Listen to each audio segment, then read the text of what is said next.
మండలంలో హెచ్కయవాడి గ్రామంలో ఈ ఇసుక రీచ్ని చూస్తుంటే మనకి సామాన్యుడికి బంగారమైనటువంటి ఇసుక యథేచ్ఛగా స్థానిక ఎమ్మెల్యే ప్రోద్బలంతో స్థానిక నాయకుల అండదండలతో ఇసుక యథేచ్ఛగా ఎంత పోతుందో ఇలాంటి పరిస్థితులు ఈరోజు చూస్తున్నామో. మనిషి కూర్చుంటే కూడా పైకి కనిపించలేనటువంటి ఇసుక ఇంత దోపిడీ చేస్తున్నారు. రాత్రి పగలు దగ్గరుండి వాళ్ళకు కావాల్సిన వాళ్ళకందరికీ యథేచ్ఛగా అమ్ముడు చేస్తున్నటువంటి పరిస్థితి ఇసుక. సామాన్యుడు ఈరోజు ఇల్లు కట్టుకోవాలంటే అప్పుల పాలవుతున్నటువంటి పరిస్థితి.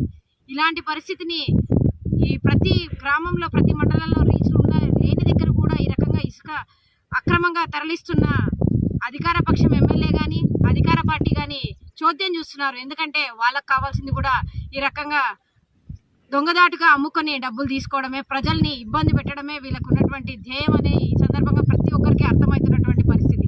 కాబట్టి పలుమార్లు మా నాయకులు కూడా గొనెగండ్లలో ఈ ఇసుక రీచ్కి సంబంధించి చర్యలు తీసుకోండి అని చెప్పి అధికారుల దృష్టికి తీసుకొచ్చినప్పటికీ ఇప్పటి వరకు కూడా ఎటువంటి అంటే కేవలం కనీసం ఆ రోజు చూతూమంత్రంగా తప్ప ఎటువంటి చర్యలు తీసుకోకపోగా ఇంకా యథేచ్ఛగా ట్రాక్టర్లు మట్లు తోలుతూనే ఉన్నటువంటి పరిస్థితి.